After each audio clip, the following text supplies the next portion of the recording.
Very good morning to all of you. We are in chapter 14 and we discuss about measurement standard units. We also talk about how in 1960 General Conference of Weight and Measurement recommend a common unit which apply in all over the world. Okay, that's why the measurement of goods are common, is makes convenient. Okay, so we also talk about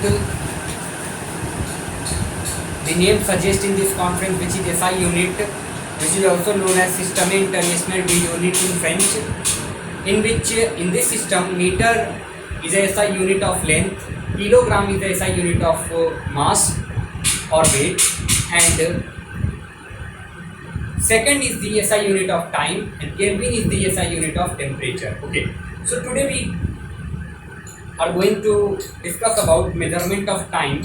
Okay, in earlier time, how we get or how we measure time. Okay,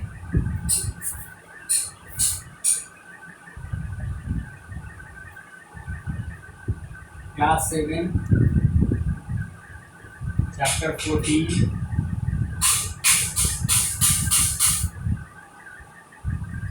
motion and time.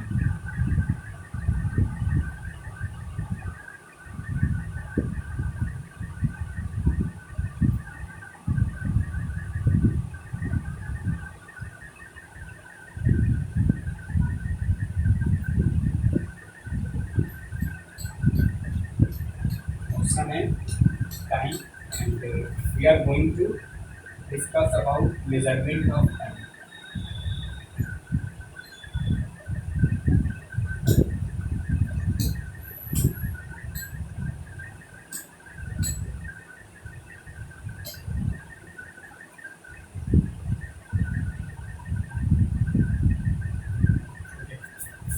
The SI unit of time is second, we know that, and the other commonly used unit are given in table 12.1, which we discussed already.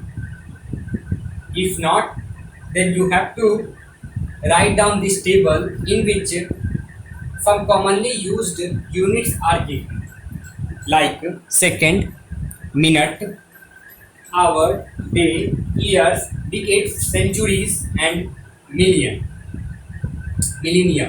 Okay, you need to draw this table 14.1 in your notebook.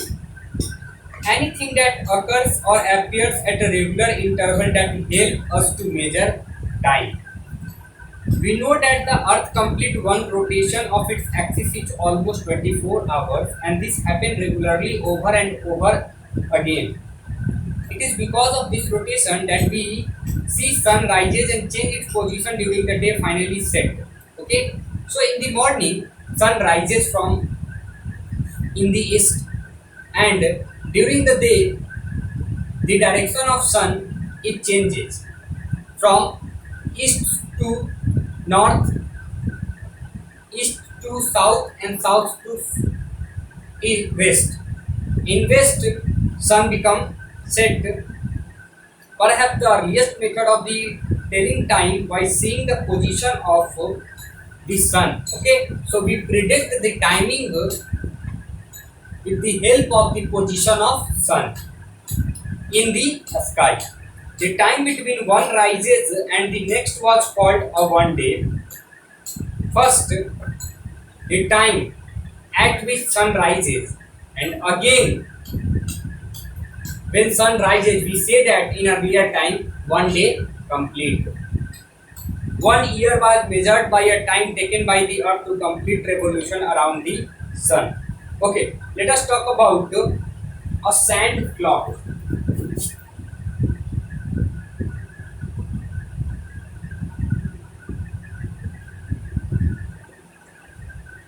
See what is sand clock. It was used by the Romans work on the principle that all the sand from the upper chamber falls into lower chamber in a fixed amount of time. See figure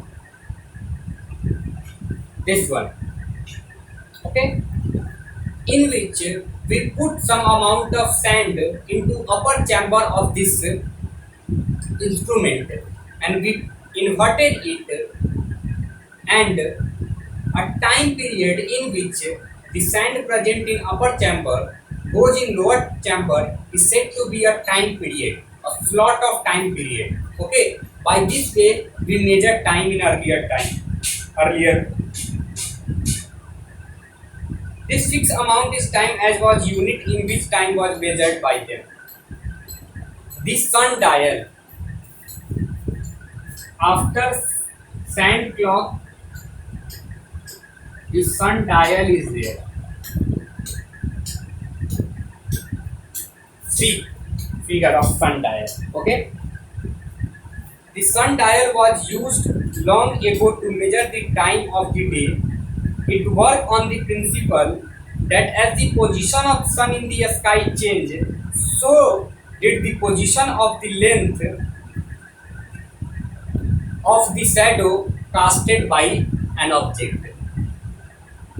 You observe, you stand in front of sun in a morning, or you just stand anywhere direct contact to sun in a morning, in afternoon, in sunset, you see what is the shape and size of your shadow. With the help of the position and the length of shadow casted by an object during day, we get the measurement of time. A few hundred years ago, Maharaja Jai Singh II of Jaipur made a huge sundial to measure time. This can be seen as at Jantar Mantar at Delhi, Jaipur, Varanasi, Ujjain and Mathura. The largest sundial in Jaipur can measure time up to accuracy of 2 seconds, but it cannot be used after sunset because after sunset sun is not appear. So this sundial is only work during days. Okay, so these two terms, a sand clock or sundial, used in earlier times. You need to write down short notes on this topic. Okay.